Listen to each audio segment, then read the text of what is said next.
Hello friends, आज हम 11th class की बुक स्नैपशॉट्स के chapter 7 birth written by AJ Cronin के एमसीक्यूज करेंगे। आइए करते हैं इस चैप्टर के MCQs. Birth chapter is an excerpt from the novel dash by AJ Cronin. AJ Cronin ने एक नॉवल लिखा है, उसका ये एक हिस्सा है, एक अंश है। तो आपको बताना है कि बर्थ चैप्टर कौन से नॉवल का एक एक्सजर्प्ट है, एक अंश है। Haters castle, the stars look down, the Citadel या फिर द ग्रीन ईयर्स। तो ये सभी नॉवेल्स एजे क्रोनिन ने लिखे हैं, लेकिन बर्थ चैप्टर आपका सिटाडेल जो नॉवेल है उसका एक हिस्सा है, उसमें से लिया गया है। Who was waiting for Andrew. Andrew की वेट कौन कर रहा था? एंड्रयू मैनसन जो एक डॉक्टर है, उसकी वेट इन 4 कैरेक्टर्स में से कौन कर रहा था, ये बताना है। सुसान मॉर्गन, जो मॉर्गन, क्रिस्टाइन या फिर नॉन ऑफ दीज। तो सुसान मॉर्गन तो जो मॉर्गन की पत्नी है और क्रिस्टिन एंड्रयू की गर्लफ्रेंड है। सुसान मॉर्गन प्रेग्नेंट है और उसके लिए जो मॉर्गन डॉक्टर की वेट कर रहा था ताकि डॉक्टर को ले जाए और घर जाकर के अपनी पत्नी मिसिज मॉर्गन को चेक कराए। I am glad to see you, I been back and forward here this last hour, who said. ये बात किसने किसको कही, ये बताना है। Andrew Manson, Joe Morgan, Susan Morgan या फिर एडवर्ड पेज। तो एंड्रयू मैनसन को तो ये बात कही गई थी, जो कि एक डॉक्टर है। एडवर्ड पेज के अंडर में रह करके एंड्रयू मैनसन ने अपनी प्रैक्टिस की है। सुसान मॉर्गन जो मॉर्गन की वाइफ है, और ये बात जो मॉर्गन ने एंड्रयू मैनसन को कही थी, क्योंकि जो मॉर्गन पिछले 1 घंटे से डॉक्टर एंड्रयू मैनसन की वेट कर रहा था ताकि वह उसके घर आकर के उसकी वाइफ को चेक करे, उसके स्वास्थ्य की जांच करे। Where did Joe Morgan live. Question पूछा गया है कि जो मॉर्गन कहाँ रहता था। Number 12 Balena terrace, near the surgery, near the mining where Joe works, उस माइनिंग के पास जहाँ पर जो काम करता था, जो एक खान में काम करता था, वहाँ पर ड्रिलर था ये। नन ऑफ दीज, इनमें से कोई नहीं।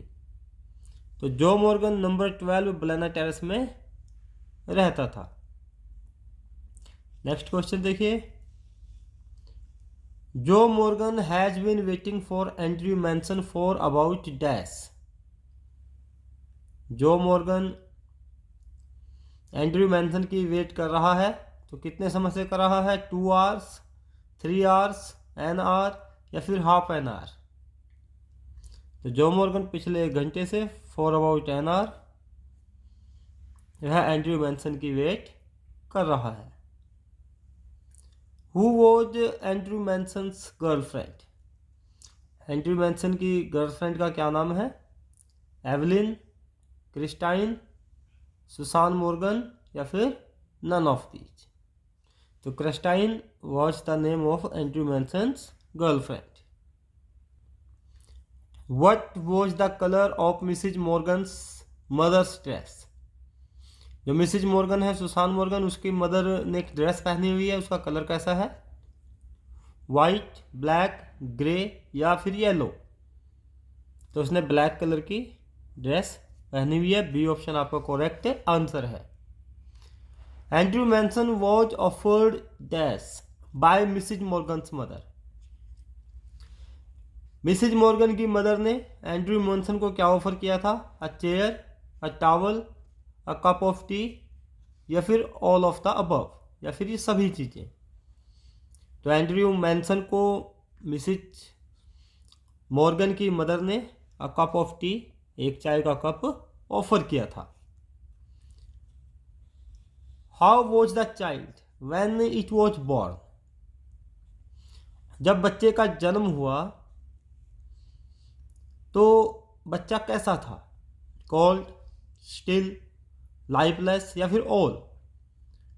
तो ये सभी चीज़ें, बच्चा लाइफलेस था, उसमें बिल्कुल भी जीवन नहीं था, वह सांस नहीं ले रहा था, स्टिल स्थिर था, बिल्कुल कोल्ड था।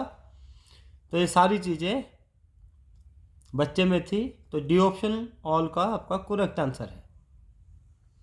What did Andrew Manson ask the nurse to bring? Andrew Manson ने जो नर्स थी, मिडवाइफ थी, उससे क्या लाने के लिए कहा था? Hot water, cold water, both A and B, या फिर नन ऑफ दीज? तो एंड्रयू मैनसन ने नर्स को हॉट वाटर और कोल्ड वाटर दोनों अलग अलग बर्तन में लाने के लिए कहे थे, इसलिए आपका सी ऑप्शन करेक्ट आंसर है। The child was compared to dash? बच्चे को किसके साथ बच्चे की कंपैरिजन की गई है? एन एलियन, एक एलियन के साथ, गॉड के साथ, वाइट फिश, या फिर एन एंजल, एक एंजल के साथ। तो बच्चे को कंपेयर किया गया है एक वाइट फिश के साथ, इसलिए आपका सी ऑप्शन करेक्ट आंसर है। Who is the author of Birth? Birth chapter का ऑथर कौन है? Edward Page, AJ Cronin, JB Priestley, या फिर खुशवंत सिंह? तो AJ Cronin is the author of the chapter Birth. Next question देखिए, who was waiting for Andrew at midnight? रात के समय में एंड्रयू की वेट कौन कर रहा था? डॉक्टर एडवर्ड पेज, क्रिस्टाइन, जो मॉर्गन, या फिर मॉर्गन्स मदर? तो एंड्रयू की वेट जो मॉर्गन कर रहा था, क्योंकि उसकी वाइफ प्रेग्नेंट थी और एंड्रयू एक डॉक्टर था, वह डॉक्टर को बुलाने के लिए आया था। How does the author describe the bedroom of Joe's house? Joe Morgan के घर के बेडरूम को ऑथर कैसे डिस्क्राइब करता है? ऑथर क्या कहता है कि उसके घर का बेडरूम कैसा था? वेल फर्निश्ड, अच्छे से फर्निश था, पुअरली फर्निश्ड, डर्टी, या फिर ऑल? तो according to author, the bedroom of Joe's house was poorly furnished, but her hands were together, her lips moved without sound. Who is her? इस सेंटेंस में हर कौन है? हर किसके लिए प्रयोग हुआ है ये बताना है। सुसान मॉर्गन जो जो मॉर्गन की वाइफ है, नर्स जो मिडवाइफ का काम कर रही है, मिसिज मॉर्गन्स मदर, या फिर नन ऑफ दीज? तो इस सेंटेंस में हर मिसिज मॉर्गन की मदर के लिए यूज हुआ है। मिसिज मॉर्गन की मदर वहीं पर है और उसके बारे में डॉक्टर ऐसा सोचता है, but her hands were together, her lips moved without sound. तो सी ऑप्शन आपका करेक्ट आंसर है। Why did Joe Morgan not enter the house? Joe Morgan जब डॉक्टर एंड्रयू मैनसन को लेकर के आता है तो वह घर के अंदर एंटर नहीं करता, ऐसा क्यों? बिकॉज ही वॉज सुपरस्टिटियस, क्योंकि वह अंधविश्वासी है। बिकॉज ही वॉज एनेक्सियस, वह परेशान है। Because he didn't want to disturb, क्योंकि वह डिस्टर्ब नहीं करना चाहता है।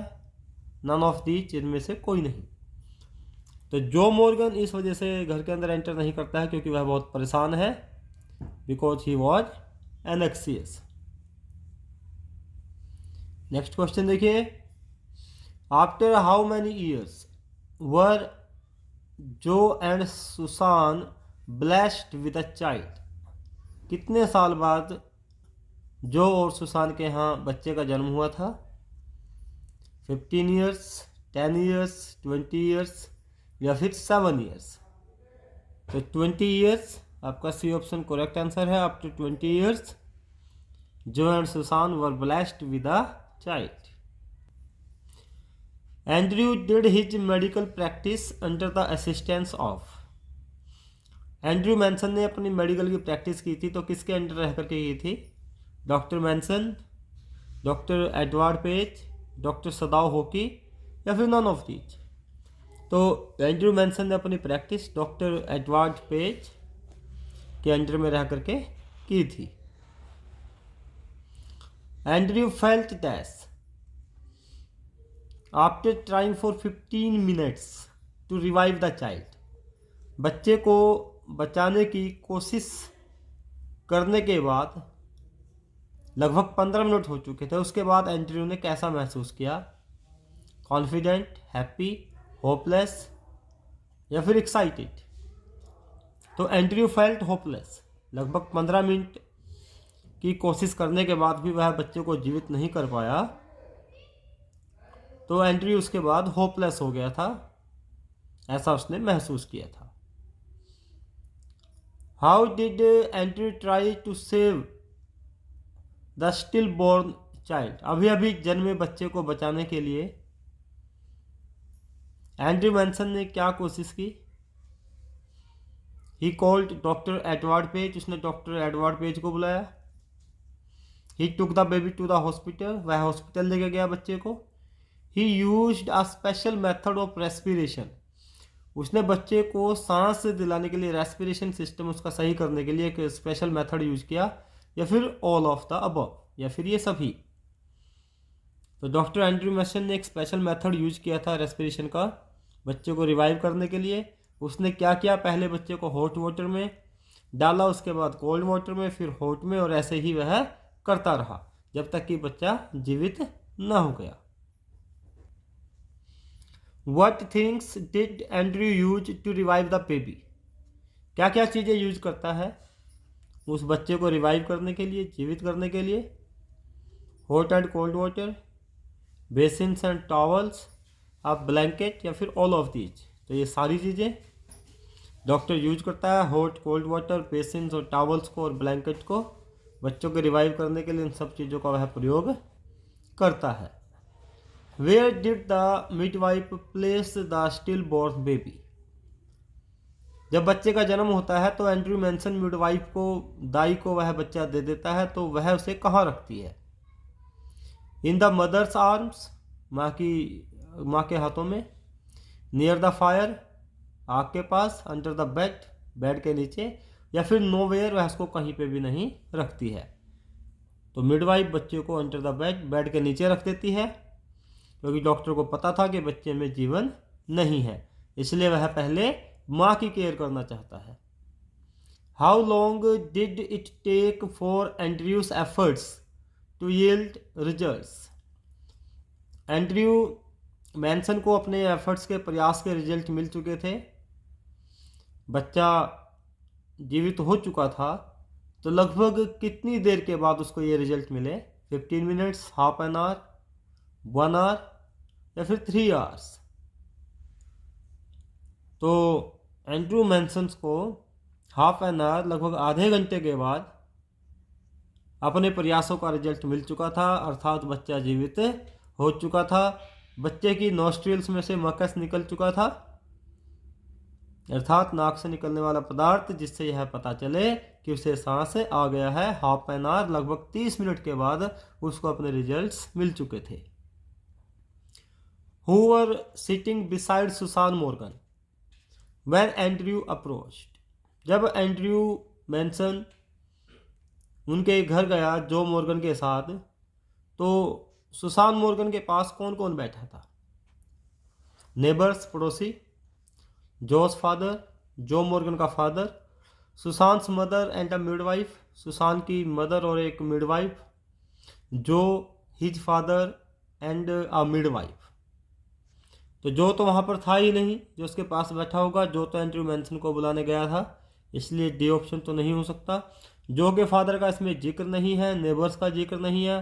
तो सुसान के पास सुसान की मदर और एक मिडवाइफ यानी कि एक नर्स बैठी हुई थी।